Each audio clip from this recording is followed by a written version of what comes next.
பாஷா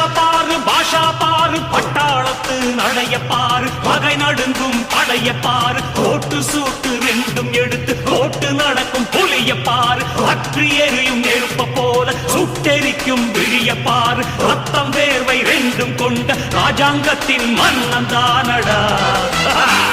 இவன் பேருக்குள்ளே காந்தம் உண்டு உண்மைதானடா இவன் பேருக்குள்ளே காந்தம்